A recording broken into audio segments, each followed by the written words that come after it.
আসসালামু আলাইকুম ওয়া রাহমাতুল্লাহি ওয়া বারাকাতুহু। সুপ্রিয় দর্শক শ্রোতা, আমি খুশি হয়েছি এবং তারেক রহমানের মধ্যে শুধু তাই নয়, এটা বাংলাদেশ জামাত ইসলামীর যারা বিজয়ী হয়েছে তারা আগে শুরু করেছে। আপনারা দেখেছেন সেই দৃশ্য। তারেক রহমান সাহেব তো পরে গিয়ে গেলেন জামাত ইসলামীর আমির ডাক্তার শফিকুর রহমানের বাসায় এবং নাহিদ ইসলাম এনসিপির প্রধান তার বাসায়। কিন্তু এর আগে জামাত ইসলামীর যারা যারা বিজয়ী হয়েছে তারা ওই রাত থেকে শুরু করে পরের দিন সকলের সকলের বাড়িতে গিয়ে গিয়ে তাদের সঙ্গে সাক্ষাৎ করেছেন এবং কোলাকুলি করেছেন এবং তাদেরকে বলেছেন যে আমরা মিলে মিশে এ দেশটাকে গড়ে তুলব। প্রিয় দেশবাসী, আপনাদেরকে একটি করুণ দৃশ্য আপনারা দেখতে পারবেন। একটা ভিডিও আপনাদেরকে পেশ করব। আমার জীবনটা বাইর করতে হইব। আমার জীবনটা বাইর করতে হইব। আব্বা আব্বা আব্বা আমার আব্বা আমার আব্বা সামনে গেলে কি আবার আব্বা আমরা খুশি তো আব্বা, আমরা খুব খুশি আব্বা, খুব খুশি। আমার আব্বা আসছে, শত্রুক আসছে। হ্যাঁ, শত্রুক আসছে, আমি খুব খুশি আব্বা। আসেন ঘরে আসেন, ঘরে আসেন, ভিতরে আসেন। খুব খুশি আমি। ওই করে যাও। আর কি যাবো না?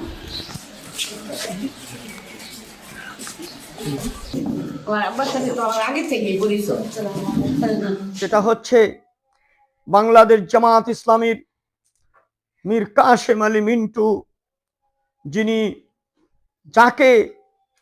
যিনি শহীদ হয়েছিলেন, যাকে জালিমেরা অন্ধকার কারাগার থেকে ফাঁসির মঞ্চে নিয়ে গিয়েছিল।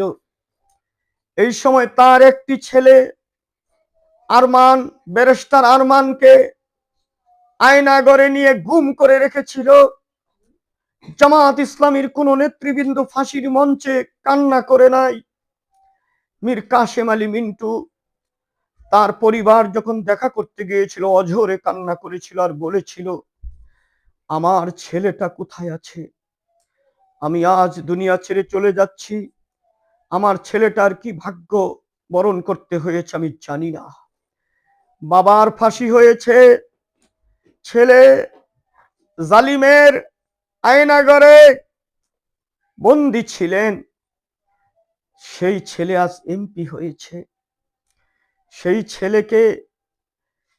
ছেলের প্রতিদ্বন্দ্বী, সেই ছেলের যে তুলি নামে যে মহিলা তার সঙ্গে নির্বাচন করেছিল, তার বাসায় দেখা করতে যাওয়ার পরে ওই তুলির মা কিভাবে মীর কাশেম আলী মিন্টু ভাইয়ের ছেলেকে জড়িয়ে ধরে বলেছিল, আমার আব্বা আসছে, আব্বা তুমি আসছো, তুমি তুমি কি খুশি হয়েছ?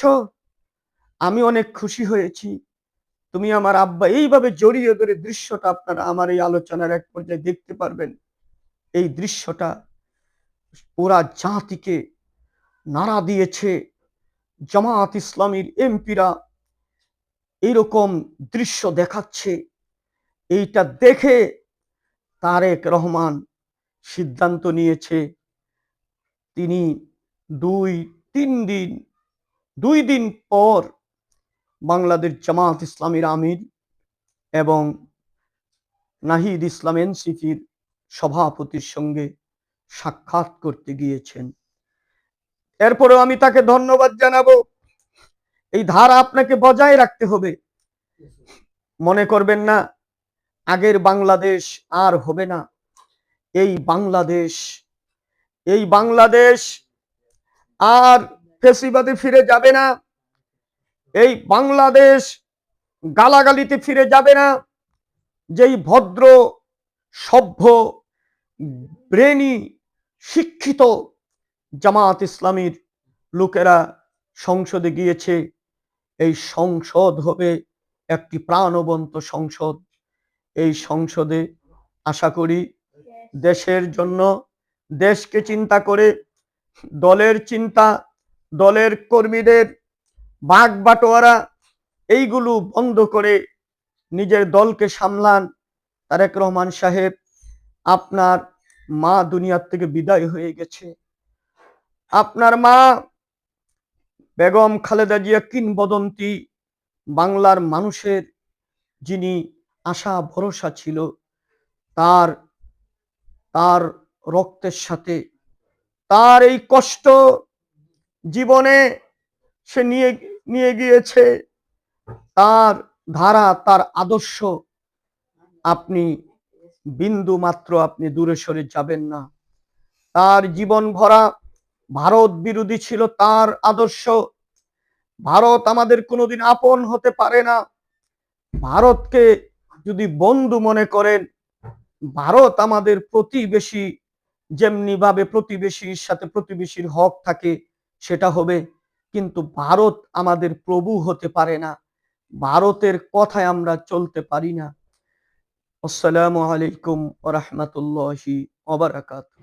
জিহাদি কাফেলা টিভি এবং অন্ধ হাফেজ মাওলানা কাজিমুদ্দিন পেজে আমরা যা সত্য তাই প্রচার করে থাকি।